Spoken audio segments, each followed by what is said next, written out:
big data company in the mobile app analytics space. We collect public data about apps, all apps that exist in the smartphone world, and we compute analytics, and we sell. We primarily do classes of customers.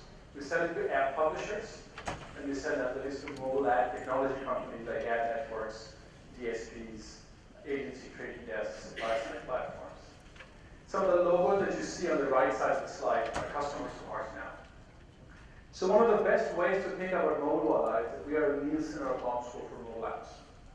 So what we have pioneered is segmentation. This is basically audience measurement, segmentation and classification of the mobile app audience. And what we're enabling with that is audience targeting in mobile, as well as real-time decisioning in programmatic mobile ads. Things like how much should I bid for an ad, or how should I allocate traffic. So it turns out that the space we are looking at is pretty big. Mobile apps are huge. They're the largest consumer product segment ever. They're 3 times larger than online music download. Just to give you an idea, if you compare media, 100 new books are released every week, 250 new movies, 15,000 mobile apps come out in the world every week. Non-ad revenue from mobile apps is about $15 billion in 2012.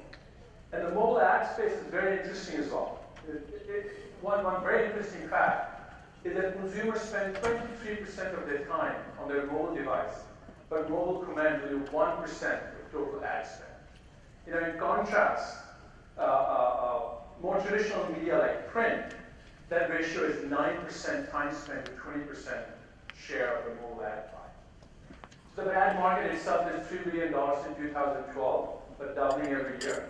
And it's interesting to know that apps consume about 70% of the mobile ad dollars. So that's what the real problem is. So why care about app intelligence? It turns out data and intelligence about apps are critical for strategy and operations of folks in the mobile ecosystem. For publishers, they're interested in knowing sort of how are my apps performing? How am I doing with respect to my competitors? What are my users saying about me? And who's my audience? For the ad tech companies, ad networks and DSPs, they want to know how to target campaigns to the right apps. How much to pay for an available impression.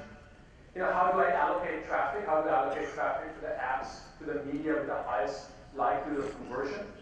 And how to sign up the best apps before everybody knows about them. So we have pioneered the technological basis to answer these questions, and we are right now the exclusive provider of these solutions to folks in the mobile ecosystem. So this is a canonical use case for us. Let's say there's a campaign that we want to target to 35 to 44-year-old males, who have kids, who make more than $150,000, have a college degree or more, and are Caucasian or Asian. We can tell you in real time the app set to target at that time that gives you the maximum reach into that demographic. So market size, the best way to look at a publisher side market is that we are comparable to the digital market served jointly by ComScore and Nielsen. So ComScore's annual revenue is about $250 million. Nielsen's digital revenue is about $200 million. The number of targetable publishers we have is greater than 20,000. And right now, the deals that we have, our average deal size of $120,000 annually is a recurring revenue deals. And on the ad tech side, it's hard. Probably a percentage of mobile ad spend, which is about $3 billion in 2012, but doubling yearly. So the reality is, there's no hard way to say what the market is, and it's fairly early. But there's strong evidence to believe that we can be a big player in supplying audience analytics and app analytics to publishers, and we can be a big player in providing data to ad tech companies. The bottom line, we feel pretty strongly that we can be a multi-$100 million company serving these users. Okay. The app analytics space, there's in-app analytics players and public data analytics players. The main in-app analytics players, which many of you may know, are Flurry, Localytics, and now Google. These guys put code inside your apps and measure how apps are being used. In the public data analytics space, you can sort of segment into 3 subspaces. People who do track performance in private data, people who track, who measure audience, and people who do big data delivery. So the 4 major players in the private data space are Distimo, App Annie, App Figures, and us. We are the only ones in the other 2 circles So we occupy a unique position of being at a confluence of the three subspaces. So sales traction and pipeline, we started selling about 3 months ago, in July. So this is our traction so far. Bottom line, 90 days, we signed up 9 recurring revenue annual contracts, and we've booked $800,000 together. This is all booked. So pipeline is pretty good. We have a $2.5 million pipeline with no marketing and almost no sales, formal sales in the company. Financials, the only real takeaway from here is that we expect to be cash flow positive in quarter 2, quarter 3 of 2014, and sales grow very, very well. The team, it's me.